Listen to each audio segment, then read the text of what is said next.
গুলিবিদ্ধ ঢাকা ৮ আসনের স্বতন্ত্র প্রার্থী ওসমান হাদি লাইভ সাপোর্টে হামলাকারীদের গ্রেফতারের নির্দেশ প্রধান উপদেষ্টার। ধর্মের ভুল ব্যাখ্যা দিয়ে একটি দল প্রতারণা করছে, অভিযোগ বিএনপির। তফসিলের মাধ্যমে গণতন্ত্রের পথে সফল যাত্রা প্রত্যাশা। নির্বাচন বানচালের শক্তি পৃথিবীতে নেই, ফের বললেন প্রেস সচিব। তফসিলে সন্তুষ্ট সর্বস্তরের মানুষ, প্রার্থীদের প্রতিশ্রুতি বাস্তবায়নের তাগিদ। এবং রাজধানীতে আগের মতোই চড়া মাছ মাংসের বাজার, তেলের দামে ক্ষুব্ধ ভোক্তারা, কিছুটা নিম্নমুখী সবজি ডিমের দাম।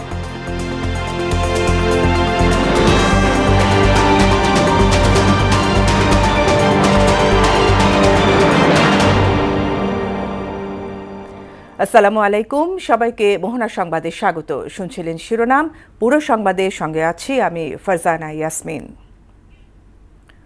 রাজধানীর বিজয়নগরে গুলিবিদ্ধ ঢাকা ৮ আসনের স্বতন্ত্র প্রার্থী ইনকিলাব মঞ্চের মুখপাত্র ওসমান হাদিকে লাইভ সাপোর্টে দেওয়া হয়েছে। তার বাম কানের নিচে গুলি লেগেছে বলে জানা গেছে। বিষয়টি নিশ্চিত করে ঢাকা মেডিকেল কলেজ হাসপাতালের পুলিশ ক্যাম্পের ইনচার্জ মোহাম্মদ ফারুক বলেন, দুপুর ২:৩০টার পর তাকে হাসপাতালে নিয়ে আসা হয়। জুমা নামাজের পর রাজধানীর বিজয়নগরের বক্স কালভার্ট এলাকায় হাদিকে গুলি করা হয়। মোটরসাইকেল থেকে গুলি করে পালিয়ে যায় দুর্বৃত্তরা।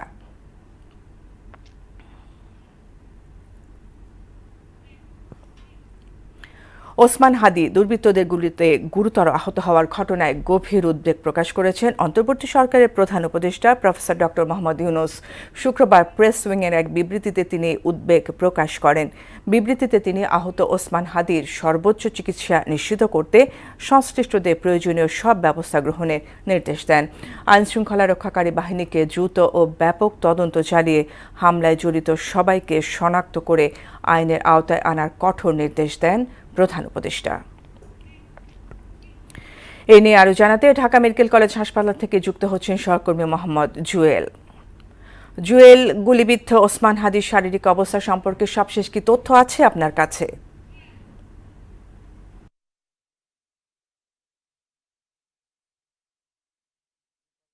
যেমনটি জেনেছি যে আজ দুপুর ২টার দিকে রাজধানীর বিজয়নগরে রিকশায় যাওয়ার সময় তার হাদির রাজনৈতিক প্রচারণা চালানোর সময় হাদিকে মোটরসাইকেলে করে এসে দুইজন এসে তাকে গুলি করে পালিয়ে যায়। তো পরবর্তীতে হাদির যে রাজনৈতিক সহকর্মীরা ছিল তারা হাদিকে উদ্ধার করে ঢাকা মেডিকেল কলেজে নিয়ে আসে। আমরা এই মুহূর্তে রয়েছি ঢাকা মেডিকেল কলেজের সামনে। আপনার মাধ্যমে যেমনটি দর্শকদের আমরা দেখানোর চেষ্টা করছি যে এখানে তার যে রাজনৈতিক সহকর্মীরা রয়েছেন তারা ভিড় করছেন এবং বিভিন্ন রাজনৈতিক দলের নেতাকর্মীরাও হাসপাতালে আসছেন তাকে দেখার জন্য। হাদির যে রাজনৈতিক সহকর্মীরা রয়েছেন তারা আমাদেরকে যেমনটি জানিয়েছেন যে হাদির আজকে যে নির্বাচনী প্রচারণা ছিল করে নামাজের পরে সেখানে দুর্বৃত্তরা গুলি করে পালিয়ে যায়। সেগুলিটি হাদির ঠিক কানের নিচে দিয়ে লেগেছে। তো পরবর্তীতে তারা তাকে ঢাকা মেডিকেল কলেজে উদ্ধার করে নিয়ে আসার পর এখানে আমরা চিকিৎসকদের সাথেও কথা বলেছি। চিকিৎসকরা আমাদেরকে যেমনটি জানিয়েছেন যে হাদির বর্তমান অবস্থা খুবই আশঙ্কাজনক। এই ঘটনায় বিভিন্ন রাজনৈতিক দলের নেতাকর্মীরা হাসপাতালে আসছেন এবং বিভিন্ন রাজনৈতিক দলের নেতাকর্মীরা বিবৃতি দিচ্ছেন। তারা যেমনটি জানিয়েছেন যে দ্রুত এই ঘটনায় যেন সরকারের কঠোর পদক্ষেপ নিয়ে হাদির যে সন্ত্রাসী রয়েছে যারা হাদিকে গুলি করে পালিয়ে গিয়েছে তাদের যেন দ্রুত আইনের আওতায় আনা হয়। এ ঘটনায় বিভিন্ন দলের নেতাকর্মীরা বিভিন্ন রাজনৈতিক দলের নেতাকর্মীরা বিবৃতি দিয়েছেন। আমরা প্রশাসনের সাথেও কথা বলেছি। প্রশাসন যেমনটি জানিয়েছে যে এই ঘটনায় প্রশাসন অভিযুক্তকে গ্রেপ্তারে অভিযান পরিচালনা করছেন। তো এই ছিল আমার কাছে ঢাকা মেডিকেল কলেজ থেকে ওসমান হাদির বিষয়ে সর্বশেষ। জুয়েল, আপনাকে ধন্যবাদ। নির্বাচনের তফসিল ঘোষণার মধ্য দিয়ে গণতন্ত্রের সফল যাত্রা শুরু হয়েছে বলে মন্তব্য করেছেন বিএনপির স্থায়ী কমিটির সদস্য সালাউদ্দিন আহমেদ। ধর্মের ভুল ব্যাখ্যা দিয়ে একটি দল সাধারণ মানুষের সঙ্গে প্রতারণা করছে বলে অভিযোগ করেন তিনি। এ সময় বিজয় দিবস ঘিরে 3 দিনের কর্মসূচি ঘোষণা করেন দলটির সিনিয়র যুগ্ম মহাসচিব রুহুল কবির রিজভী। সকালে রাজধানীতে দেশ গড়ার পরিকল্পনার শীর্ষক মতবিনিময় সভায় এসব কথা বলেন তারা। তানজিদ ভুঁইয়ার প্রতিবেদন। রাজধানীর খামারবাড়ি কৃষিবিদ ইনস্টিটিউট মিলনায়তনে 6ষ্ঠ দিনের মতো অনুষ্ঠিত হয় বিএনপির দেশ গড়ার পরিকল্পনা শীর্ষক মতবিনিময় সভা। এদিন কর্মশালাটি তৃতীয়বারের মতো ছাত্রদলের বিভিন্ন স্তরের নেতাকর্মীদের অংশগ্রহণে অনুষ্ঠিত হয়। এর উদ্বোধনী বক্তব্যে বিএনপির স্থায়ী কমিটির সদস্য সালাউদ্দিন আহমেদ বলেন, যারা পিআর আর গণভোট নিয়ে জাতীয় নির্বাচনে প্রতিবন্ধকতা সৃষ্টি করতে চেয়েছিল তারাই গণতন্ত্রের বিপক্ষের শক্তি। আমরা স্বাগত জানিয়েছি, সন্তুষ্টি প্রকাশ করেছি। আমরা বলেছি এই জন্যেই গণ অভ্যুত্থানের যত প্রত্যাশা তার মধ্যে প্রধান এবং প্রাথমিক প্রত্যাশা ছিল জনগণের ভোটাধিকার। গণতন্ত্রকে কবর রচনা করে দিয়েছে কনস্টিটিউশনালি। ব্যক্তিতান্ত্রিক এবং দলতান্ত্রিক স্বৈরতান্ত্রিকতা ফেসিবাদী সিস্টেম প্রতিষ্ঠা করেছিল আওয়ামী লীগ। শুধুমাত্র দাড়ি টুপি রাখার কারণে জঙ্গি বানিয়ে আওয়ামী লীগের সময় এই শ্রেণীর মানুষদের খতিব মুয়াজ্জিনদেরকে হেনস্থা করা হয়েছে। আওয়ামী লীগের ভোট প্রত্যাশী এই দলটি স্বৈরাচার প্রশ্নে নীরব বলেও অভিযোগ করেন তিনি। একটি দল আওয়ামী লীগের ভোট প্রাপ্তির জন্য আওয়ামী লীগের বিরুদ্ধে একটি শব্দ উচ্চারণ করে না। নিজের দেশের নাগরিককে হেলিকপ্টার থেকে গুলি করে হত্যা করেছে, নারী পুরুষ শিশু নির্বিশেষে শত সহস্র হত্যা করেছে, গণহত্যা চালিয়েছে। আমাদের অভ্যুত্থানকারী বাংলাদেশের গণমানুষকে পিষ্ট করেছে। সেই কথা যেন আমরা কখনো ভুলে না যাই। এ সময় আসন্ন বিজয় দিবস উপলক্ষে 3 দিনের কর্মসূচি ঘোষণা করেন দলটির সিনিয়র যুগ্ম মহাসচিব অ্যাডভোকেট রুহুল কবির রিজভী। সকাল 7টার মধ্যে সাভার জাতীয় স্মৃতিসৌধে আমাদের দলের জ্যেষ্ঠ নেতৃবৃন্দ শ্রদ্ধার্ঘ নিবেদন করে আমরা ফিরে আসব। ঢাকায় ফিরে এসে মহান স্বাধীনতার ঘোষক শহীদ রাষ্ট্রপতি জিয়াউর রহমানের মাজারে পুষ্পার্ঘ্য অর্পণ করব এবং ফাতেহা পাঠ করব। 15ই ডিসেম্বর বিজয় দিবস উপলক্ষে বিএনপির পক্ষ থেকে আলোচনা সভা অনুষ্ঠিত হবে। অনুষ্ঠানে বিএনপি চেয়ারপারসন বেগম খালেদা জিয়ার সুস্থতায় দেশবাসীর দোয়াও কামনা করেন তিনি। দেশনেত্রী বেগম খালেদা জিয়ার আশু সুস্থতা কামনা করছি। তানজিদ ভুঁইয়া, মোহনা সংবাদ, ঢাকা। ত্রয়োদশ জাতীয় সংসদ নির্বাচনকে বানচাল করার মতো কোনো শক্তি পৃথিবীতে নেই বলে মন্তব্য করেছেন প্রধান উপদেষ্টার প্রেস সচিব শফিকুল আলম। সকালে শরীয়তপুরের নড়িয়ার সুরেশ্বর দরবার শরীফ জিয়ারত শেষে একথা বলেন তিনি।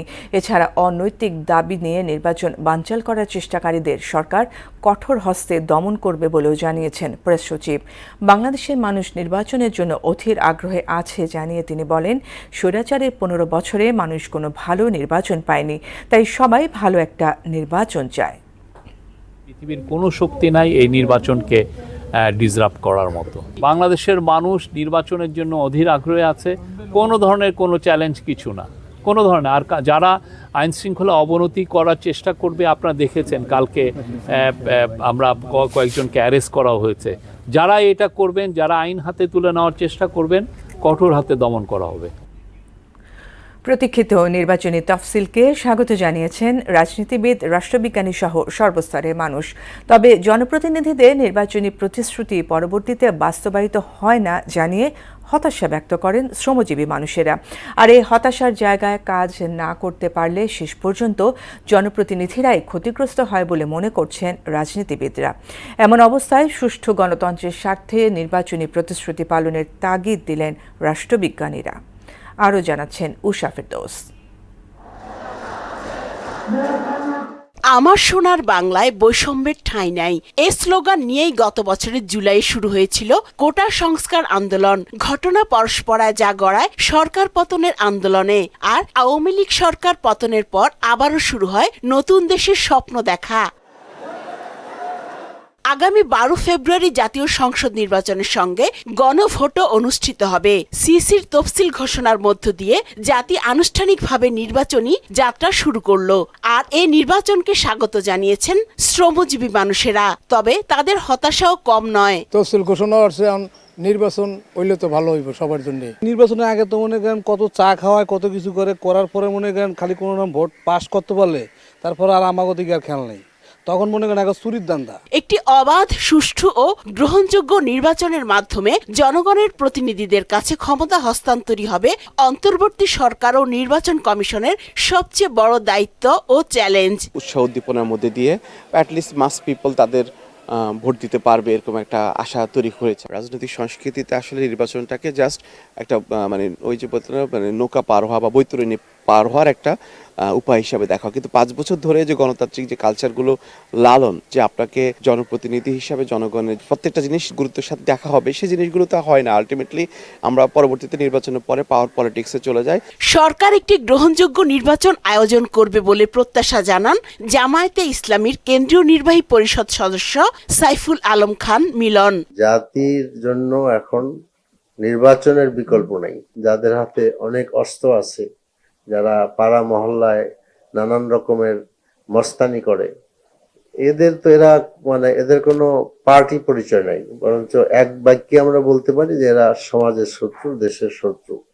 কাজে সুষ্ঠু নির্বাচনের স্বার্থে এরা আমরা আশা করি যে সরকার এদেরকে আর কাস্টডিতে নেবে। কথার ফুলঝুরিতে ভুলিয়ে ভোটারদের প্রত্যাশা পূরণে ব্যর্থ হলে নির্বাচিত জনপ্রতিনিধিকেই সমস্যায় পড়তে হবে বলেও মনে করেন এই জামায়াত নেতা। রাজনৈতিক দলের উপর কোনো আস্থা নাই, যারা ফি নির্বাচনের সময় আমাদেরকে আশ্বাস দেয়, নির্বাচনের পরে আমাদের কথা ভুলে যায়। এটা তো আসলে অ্যাজ ইউজুয়াল আমাদের দেশের চিত্র। এখন পলিটিক্যাল পার্টির দায়িত্ব যে চিত্রটা পরিবর্তন করা। উষা ফেরদৌস, মোহনা সংবাদ, ঢাকা। এদিকে ঘোষিত তফসিল নিয়ে সবচেয়ে বেশি উৎসাহিত তরুণরা। 10-15 বছর যাবৎ ভোটার হলেও এতদিন ভোট দিতে না পারার আফসোস এবার ঘুঁচবে বলে মনে করছেন তারা। আবার নতুন ভোটারদের মাঝেও দেখা গেছে বাড়তি উচ্ছ্বাস। এবার উৎসাহ উদ্দীপনায় ভোট দিয়ে পছন্দের প্রার্থী বেছে নেওয়ার সুযোগ পাবেন বলে আশা করছেন তারা।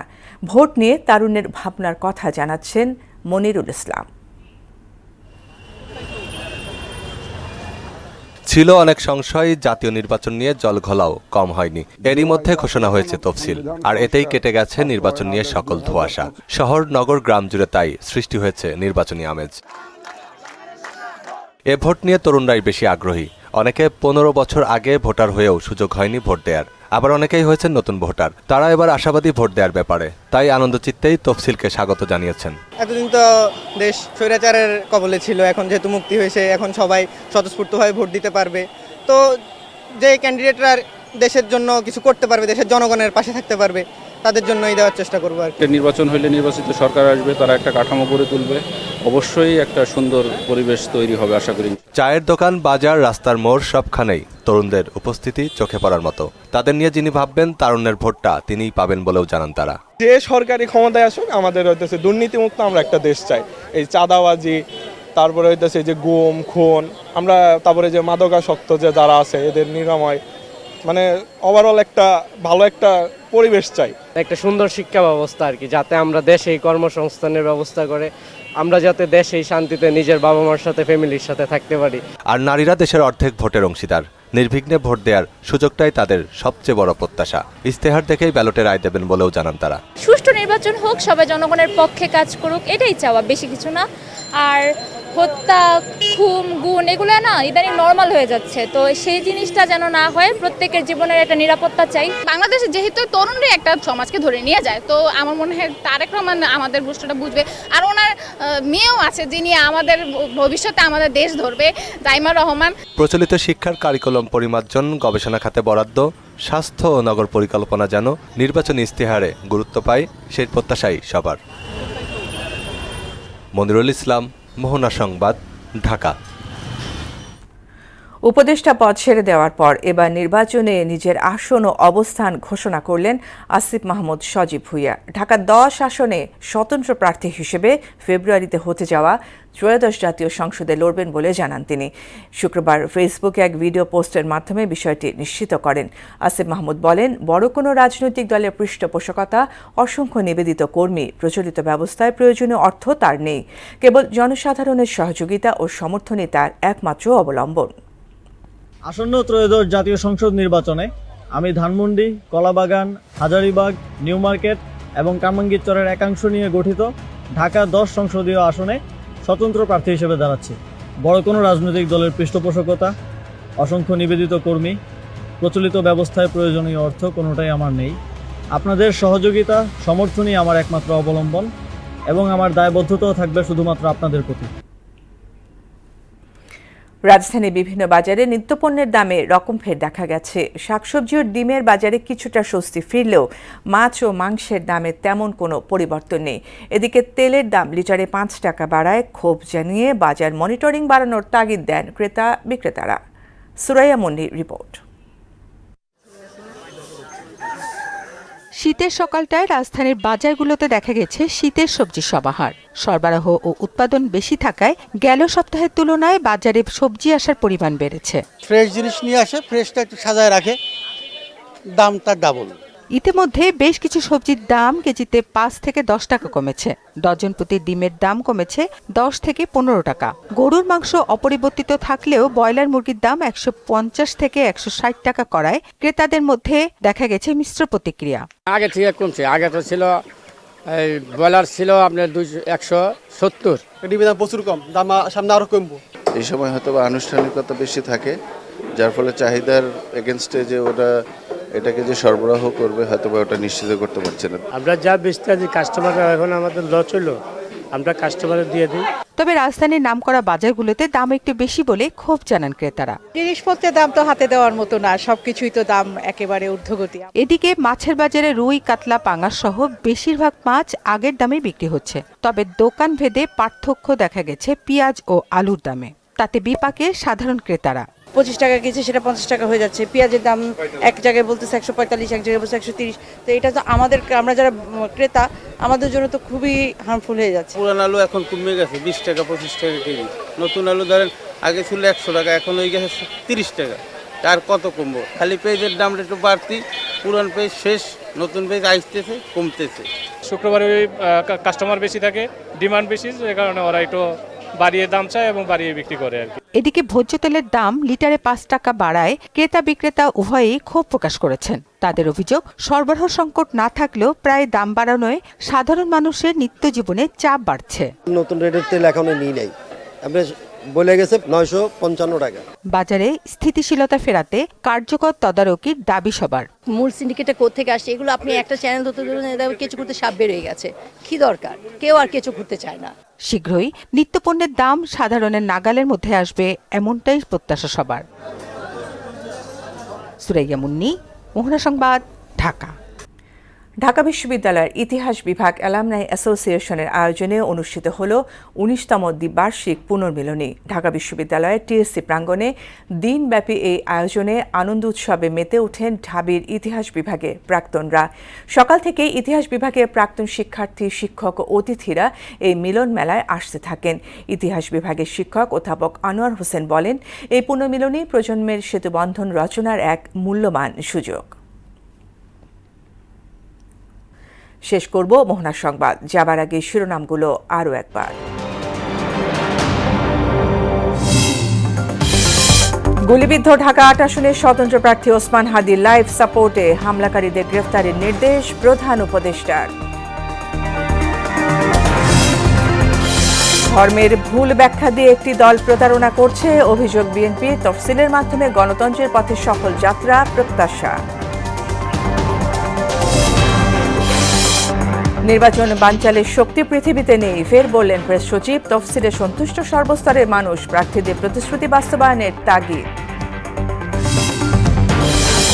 এবং রাজধানীতে আগের মতোই চড়া মাছ মাংসের বাজার, তেলের দামে ক্ষুব্ধ ভোক্তারা, কিছুটা নিম্নমুখী সবজি, ডিমের দাম।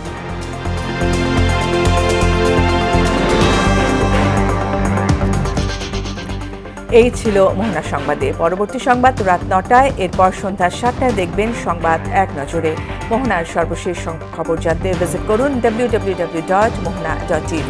সংবাদ দেখতে পারেন ফেসবুক, ইউটিউবেও। এতক্ষণ সঙ্গে থাকার জন্য ধন্যবাদ।